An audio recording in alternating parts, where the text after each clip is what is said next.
In early 1942, over 90,000 German troops were trapped near Demyansk, the first major encirclement of the war. The Luftwaffe's success in supplying them by air convinced Hitler that encircled armies could survive indefinitely, a belief that led directly to Stalingrad's catastrophe. This film revisits the original air bridge and the soldiers who paid for its illusion. Demyansk Pocket, Eastern Front, History Documentary. The Russian winter of 1941-42 was the coldest in a generation. Temperatures plunged below 40, freezing the oil in engines and the breath inside lungs. The German army, the same that had marched triumphantly through Europe, now found itself bogged down before Moscow, shivering in thin uniforms and dying by the thousand. The advance that was supposed to crush the Soviet Union before Christmas had failed. But further north, around the forests and swamps of Lake Ilmen, another disaster was forming, one that could have rivaled Stalingrad a year earlier. There, an entire German army corps found itself encircled deep behind Soviet lines, cut off from supply and surrounded by snow, ice, and enemies on every side. Should have been annihilation.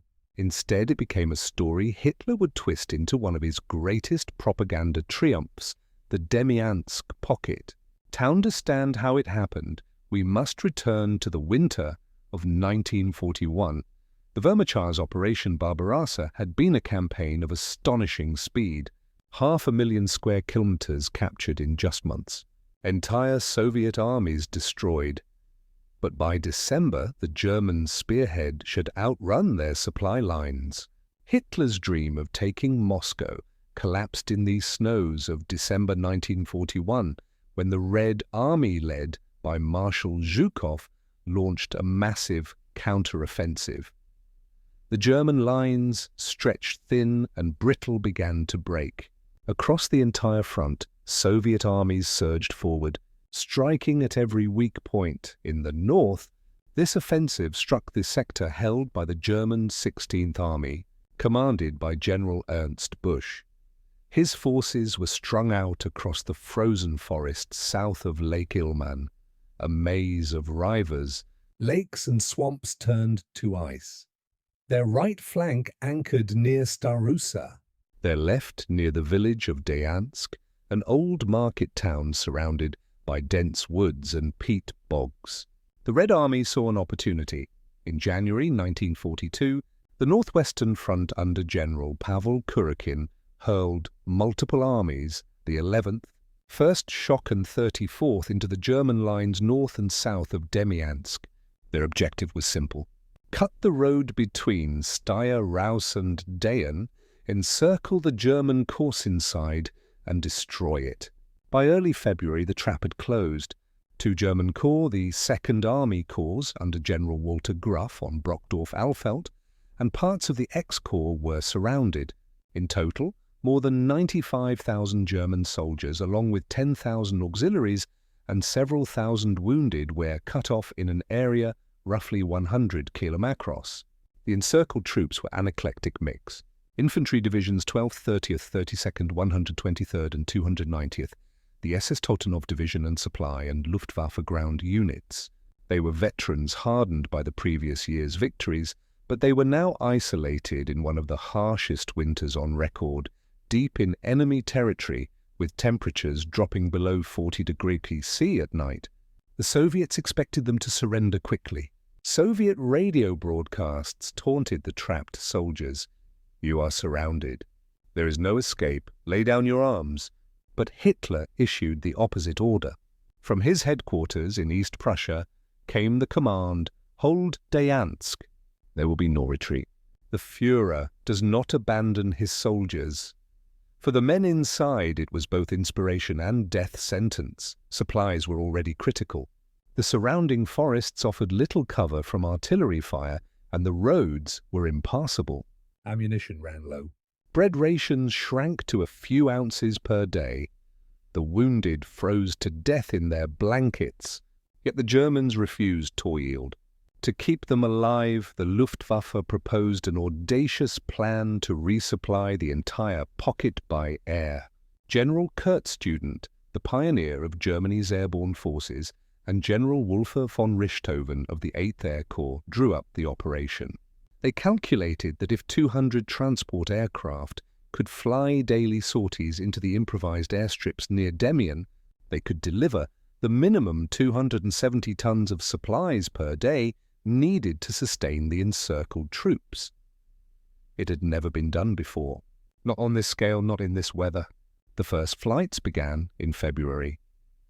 Heinkel He-11 bombers and J-52 transports stripped of everything, but fuel tanks and cargo space flew through blizzards to drop ammunition, bread and medical kits onto frozen lakes or the small airstrip at Pesky.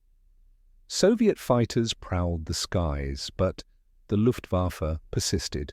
In the early weeks, the airlift was a miracle. Every day, dozens of aircraft appeared over the snowfields, landing on rough ice-run ways while Soviet artillery shells burst nearby. Mechanics worked bare-handed in minor temperatures torpedo engines. Crews froze to the cockpit walls. Planes took off again, loaded with wounded soldiers, shivering, blood-stained men who wept silently as they left their comrades behind. The airlift saved the pocket from immediate collapse, but it could not stop the suffering. Inside, the Germans built a defensive perimeter called the Kessel, the cauldron. Villages were fortified into strong points. Demyansk, Velik, Duboviki, Lovat, and Zaluchi became islands of resistance amid the snow. Life inside the castle was brutal. Thiemen built dugouts from logs and packed the walls with ice for insulation. The smoke of their stoves betrayed them to Soviet spotters who shelled them relentlessly. Frostbite mutilated hands and feet. The corpses of horses were boiled for soup. When shells ran out, artillerymen fired single rounds by hand. The wounded were buried under snow because the ground was too hard to dig. For the Soviets, the siege was equally punishing. The Red Army attacked in waves across the forests, often without adequate artillery or winter clothing. Soviet casualties mounted by the thousands. Frozen corpses lay where they fell, marking the invisible front line. In late February, German High Command organized a relief attempt. The Geichi 8th Army Corps under General Seydlitz was ordered to break through from the west across the frozen Lovat River. The operation, sea-named Brückenschlag bridge building, began in March. The relief force attacked through deep snow and dense forest. Supported by tanks and Stukas, progress was slow. The Soviets resisted fiercely, counterattacking from fortified villages. Every advance cost hundreds of lives, but the German soldiers outside the pocket knew that their comrades were starving inside, and they pressed on with grim determination. Meanwhile, inside the encirclement, Brockdorf-Alfeld organized counterattacks to hold the corridor open. The SS Totenov Division, despite suffering massive losses, launched a series of assaults to keep Soviet forces from splitting the pocket. Its commander, SS Gruppenführer Theodor Eicke, one of the most feared men in the Waffen-SS, personally led attacks from the front, often wielding a submachine gun. His men called him Papa Eicke. He was ruthless, efficient, and utterly loyal to Hitler. By mid-March, the relief spearheads were within striking distance of the pocket. Then the weather turned again. Snowstorms grounded the Luftwaffe and supplies dwindled. Soviet resistance stiffened.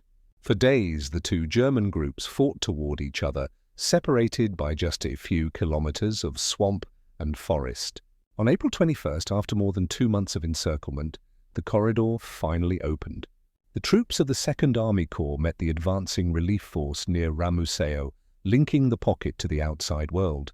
The men who merged were ghosts, emaciated, frostbitten, and hollow-eyed. They had survived 72 days under siege.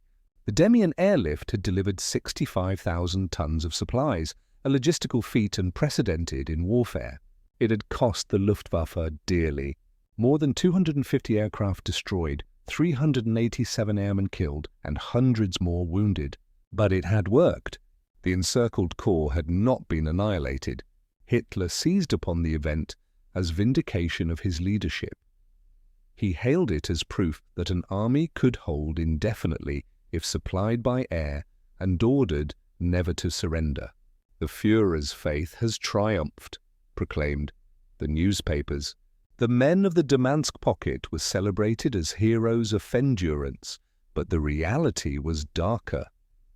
The airlift had been a desperate improvisation that barely succeeded under favorable conditions: short distance, frozen landing zones, and relatively weak Soviet air opposition. It provided Hitler with precisely the wrong lesson. When the Sixth Army was encircled at Stalingrad later that same year, he would invoke Demyansk as proof.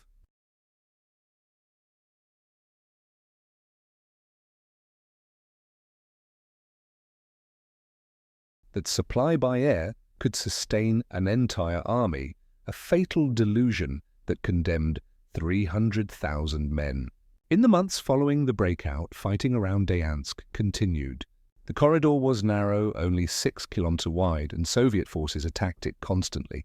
For the next 11 months, the Germans clung to this fragile lifeline, their positions resembling a long frozen peninsula jutting into Soviet territory. The area became known as the Ramushevo Corridor, a deadly funnel of artillery fire. Soviet gunners shelled it day and night. Trucks carrying supplies were obliterated. Patrols vanished in the forests.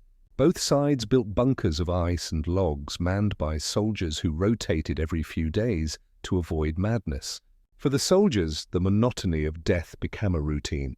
"We were buried alive," wrote one German survivor. "The snow fell, the shells came, and the dead were dragged away. That was all." The front around Demyansk stagnated until early 1943, when the German line finally withdrew. As part of the general retreat after Stalingrad, the evacuation of the salient was carried out in secret, under the cover of darkness. The last troops left in March 1943, burning what they could not carry. When the Soviets entered Demyansk, they found ruins, a landscape of cratered forests, shattered bunkers, and frozen corpses. In total, the Demyansk battle had cost the Germans more than 17,000 dead and missing, and another 36,000 wounded or frostbitten. Soviet losses were even greater. Over 100,000 casualties, including tens of thousands killed in futile frontal assaults. The forests of northern Russia had consumed both armies alike.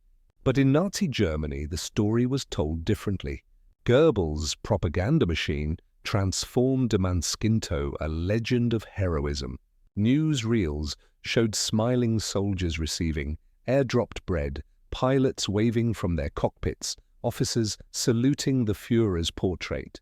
The narrative was clear. German discipline and faith had overcome impossible odds. For the men who had actually been there, the truth was far more grim. They remembered endless snow, frozen meat rations, and comrades dying quietly in their dugouts. They remembered the groaning of the wounded echoing through the forest at night, the buzzing of flies over corpses when spring came, the sickly smell of decay that clung to their clothes for months. Years later, veterans of the pocket would say that survival depended less on courage than on numbness, the ability to shut down emotion and simply endure. "You stopped thinking about the war," one recalled. "You thought only about staying warm and not being hit." For the Soviet soldiers who faced them, the siege of Demyansk was equally brutal. Many had been peasant conscripts from Leningrad and fighting in snowshoes and fur caps against machine gun nests hidden among the trees. They called the Germans Chai devils for their tenacity. Their commanders drove them forward again and again into the blizzards, sometimes without artillery support or even maps.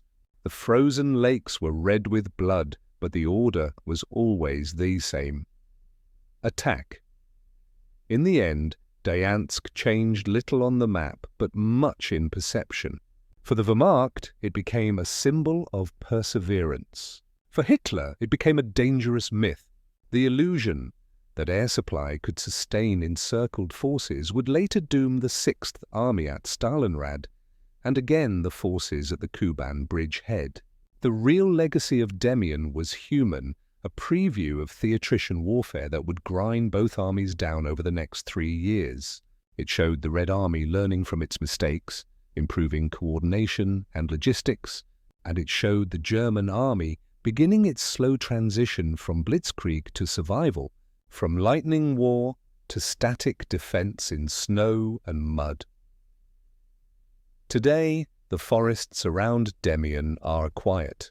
The swamps have reclaimed the trenches, and the lakes once used as airfields reflect the grey northern sky. Every spring when the snow melts, locals still find relics, helmets, medals, rusted bayonets, and sometimes the bones of those who never left. For historians, the Dayan Pocket is often remembered as a logistical triumph. For the men who lived it, it was a frozen nightmare, a place where faith replaced strategy and endurance replaced hope. Hitler called it proof of divine destiny. The soldiers called it what it was, hell under snow. They had survived what should have been impossible, not because of ideology, but because the alternative was death.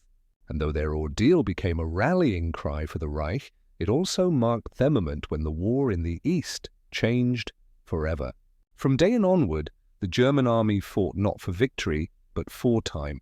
The pocket was never truly a victory, only a reprieve bought at the price of thousands of lives and a deadly illusion that would destroy far more before the war was over. The legend of Demyansk was written in the frost and the blood of men who froze defending a patch of forest in a country they could never conquer. The first warning that the empire built on lightning had entered a war of winter, where even triumph was another name for survival.